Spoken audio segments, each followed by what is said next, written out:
as vértebras, a diretoria estuda meias no mercado. Eu quero saber como que o São Paulo vai conseguir fazer isso sem ter um centavo para gastar. Versatilidade, criatividade e tal. Enfim, São Paulo vai tentar contratar alguém aí. Ontem apresentou o Tapia. Você tá de meia? Não? Eu tô. Tá bom. Por quê? A minha é curtinha, mais ou menos. Sabe aquela meia? Sei, aquela do meinha. São Paulo. Essa coisa, ela é tão curiosa, para brincar um pouco, porque os caras estão brigando aqui. Essa coisa de ter duas necessidades, se você tentar preenchê-la com um jogador, ela vem sendo a tônica do São Paulo nessa temporada. Porém, Isso. é verdade, vou te explicar o histórico. A cada lesão de algum jogador importante, o pensamento de direcionamento é para um cara que faça as duas funções mais carentes. Exemplo, o São Paulo ia contratar o Thiago Mendes, que hoje está no Vasco.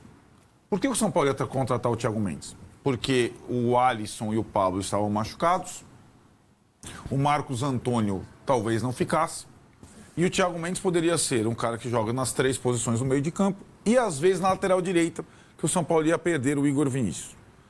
Aí, o que acontece? Se machuca, tem ruptura do cruzado do Caleri. Aí, putz, entre contratar o Thiago Mendes que faz isso e um centroavante, você não tem um centroavante e tal, não, vamos contratar, vamos investir dinheiro do Thiago Mendes no Dineno. Aí vai. Agora, a lacuna maior é a zaga e a lateral direita, porque saíram o Igor Vinícius e o Juan Tressoldi, né? Um era lateral e o outro era zagueiro. Eles eram 2, né?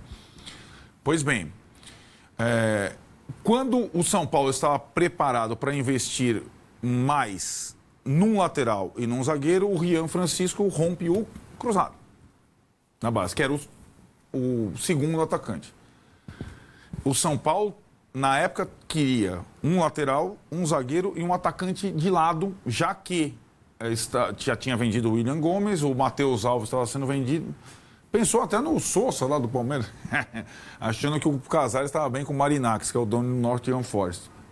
Enfim, quando machuca o Rian, putz, vamos no mercado um atacante que faça o lado, mas também faça o centro, o Tapia.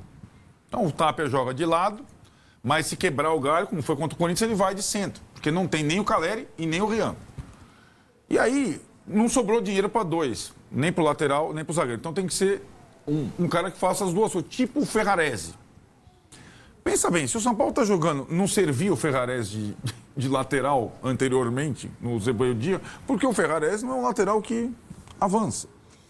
Então não dá para cobrir duas posições com uma pessoa só, por mais versátil que ela seja, não dá. Então assim, né, essa é a formação do elenco para essa temporada, né?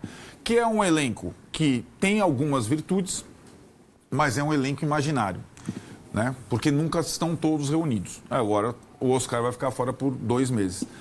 E o São Paulo, aí eu acho que esse é o dilema, como a gente estava discutindo. O Palmeiras tem condição de, mesmo não estando jogando bem, de caminhar nas 3 frentes, sonhando com as 3 frentes. O São Paulo está disputando as mesmas competições do Palmeiras, com um elenco que parece que são outras séries. A única coisa comum é que eles ocupam o mesmo lugar na Barra Funda de treinos e são clubes da capital. Podem até fazer um jogo parelho. E estão disputando as mesmas competições. O São Paulo tem que fazer opção. O São Paulo não tem o Corinthians no mata-mata da Copa do Brasil, né? Que é o adversário do Palmeiras, que é um clássico que se impõe. Pelo que eu entendi, o Flamengo... Olha lá, o São Paulo está mais... pela política de contratações, jogadores em final de contrato mais velhos, mais parecido com o Flamengo, para você ter uma ideia, do que com o Palmeiras. Pelo que eu entendi do Flamengo até agora, pode ser que eles roam a corda. O Flamengo, na Copa do Brasil, contra o Atlético, ele vai colocar um time alternativo. Porque a conclusão é que o Flamengo não tem um elenco hoje capaz de disputar as 3 frentes. Ele briga pela liderança do Brasileiro, a Libertadores, e vai colocar um time alternativo na Copa do Brasil. O São Paulo vai ter que fazer uma opção dessa, cara. O São Paulo não tem um elenco para jogar 3 frentes, jogadores, né? E acho que a vitória sobre o Corinthians deu um alento, uma esperança. O São Paulo jogou mais contra o Corinthians do que o Palmeiras contra o Galo. A questão é que tem o amanhã, não é só o Corinthians. Ganhar do Corinthians é comum hoje no Morumbi, foi o que a gente falou ontem. A vitória do Corinthians sobre o Corinthians no Paulista, porra, sobrou diante do Corinthians, não quer dizer nada. O jogo seguinte contra a Portuguesa foi mais difícil que o jogo do Corinthians. E o jogo do Juventude vai ser mais difícil que o jogo do Corinthians. Não é um jogo só, no Morumbi, com todo mundo mobilizado, que vai determinar a temporada do São Paulo, né? Tá, mas também não significa que não quer dizer nada. É diferente. Não. Tem vários pontos interessantes. É diferente. Uma formação... Já teve o do Red Bull que foi bem, né? Sim, mas aí... Sim, há um ponto de evolução, cara. Claro, mas aí, então, mas eu só estou dizendo em perspectiva, né? Não, para sair do rebaixamento não significa nada mesmo. Precisa de uma sequência de resultados. Exato. Aí sim. Exato. Entendeu? Mas... E aí você vê, o São Paulo vai a Caxias com todos os zagueiros pendurados, o Bobadilha, que foi a grande novidade do Crespo na formação, pendurado. Então, daqui a pouco você vai ter os desfalques por suspensão. E quem joga? Né? Então, tem essa circunstância toda, o elenco do São Paulo é muito curto. Eu até entendo, pegando a flanela para mim, que diante dessa... E nós vamos ver se depois se vale a pena, porque a minha impressão, Massini, não é que o São Paulo não está seguindo o plano à risca. É que o São Paulo, desesperado por um resultado financeiro, está negociando mal. Está se desfazendo de qualquer forma, atrás de um número sem... E aí, quando você vai para o mercado, eu estou falindo, se você... por 10 conto eu vendo qualquer um, você vende mal. Então você vende um jogador... São Paulo está no momento, família vende tudo. Exatamente, família vende tudo, né? Então você vende mal, o cara faz e mais falta. barato. E barato. Só uma coisa, ele citou os pendurados e a mobilização contra o Corinthians. Falei com um cara do Corinthians, ele disse assim, cara, a gente assistindo o jogo do São Paulo e Red Bull, os jogadores todos que iam para cima dos caras do Red Bull no São Paulo, os do São Paulo recuavam. Ninguém fez a falta, cara, para não tomar o amarelo, para estar contra... Só que em Caxias, por exemplo, se precisar o pau cantar, vai cantar e acabou. Por que ninguém tomou cartão, só o Alisson tomou cartão contra o Corinthians? Porque isso é mérito técnico.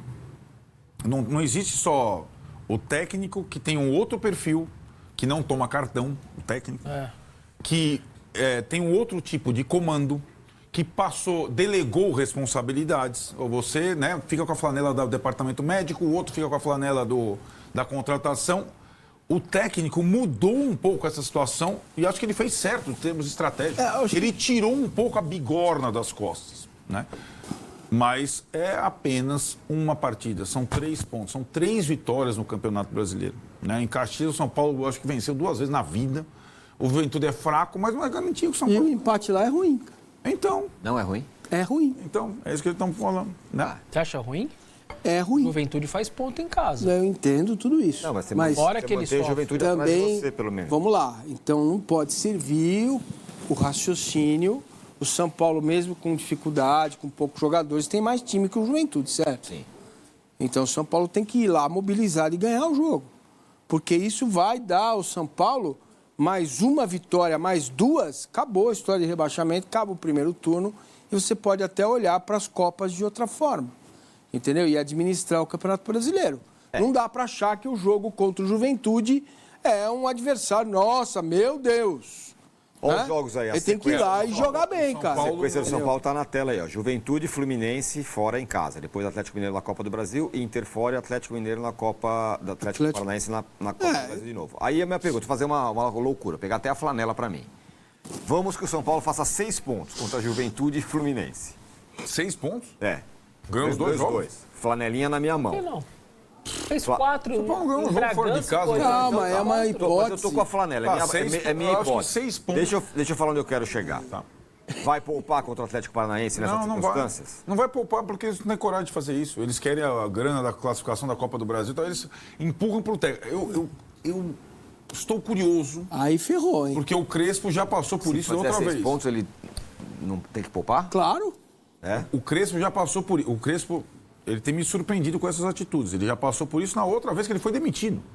Ele estava nas Copas, Libertadores e Copa do Brasil, e o brasileiro é uma situação parecidíssima, perto da zona de rebaixamento.